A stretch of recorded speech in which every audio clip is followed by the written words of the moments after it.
Alright, so I'm here to explain what happens when the moon goes into the 11th house in our birth chart. So what is the moon? The moon represents our mind, our emotions, the way that we think, the way that we react, and it also represents our mom. And the 11th house is a house that originally ruled by Saturn and Aquarius, and it represents large social network circles and organizations. It represents elder siblings. It's also a house of gains, like financial gains.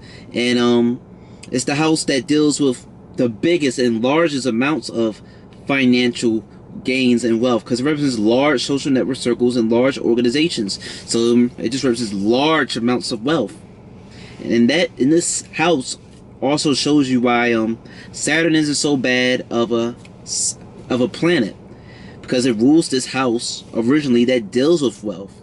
And Saturn also rules the 10th house, which represents your status and career. So Saturn can bless you with financial abundance. It can do that for you. So another thing that we'll see. So what happens when the moon goes into the 11th house in this chart? It's sort of almost similar to moon in the 10th house.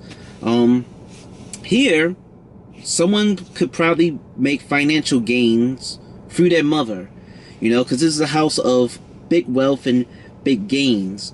So potentially, if you go and maybe, I don't know, start a business with your mother or somehow involve your mom in your business, then maybe through that you would see that you would gain a lot of maybe success or wealth from it. Or potentially, since the moon is your mind, you might have a close relationship where you really identify yourself mentally, possibly with your elder sibling, because the 11th house can represent elder siblings and the 3rd house represents the younger siblings. The moon in the 11th house can probably really love to just socialize and interact and deal with and network with people, because the moon is a very fast-paced planetary body. It stays in the sign for 2.5 days, so it's always on the move. And 11th house is large social network circle, so it deals with networking and dealing with a lot of people. And here we see that the mind could be very prone to wanting to collect information, to network and deal with people and all that stuff. So this is a mind, this is someone who probably has to be around people, who has to deal with people, who needs to interact with people to feel balanced and stuff. The moon here could possibly rise up. I mean, you gotta look at the whole chart, but the moon here could possibly rise up and want to be like a leader of a group, of a faction, and maybe lead a movement, that nurtures and caters to some type of cause. Sort of like PETA, the pet organization that protects animals. Or maybe LGBT.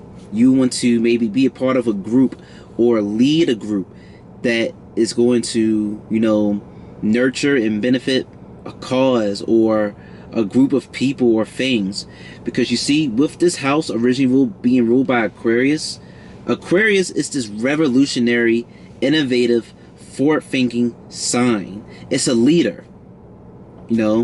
Saturn, Capricorn, and Aquarius, these are like leadership signs in a planet.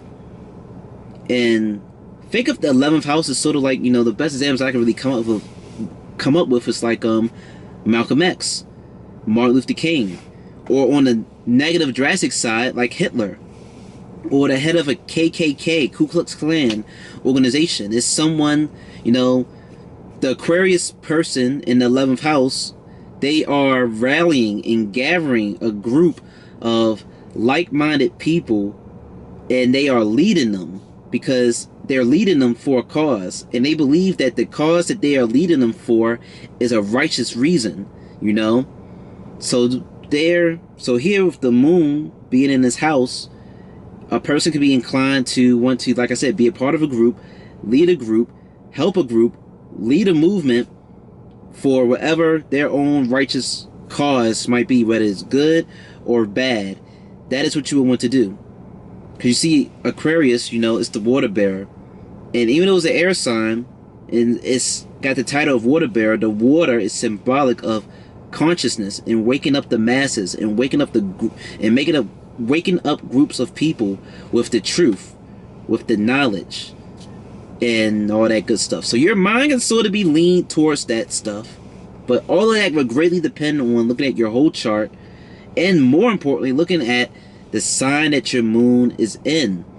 Because the moon is like this blank canvas. It's a very chameleon-like planetary body that really doesn't have no personality until you color it in with an aspect of a planet, or with, you know, put it into a sign.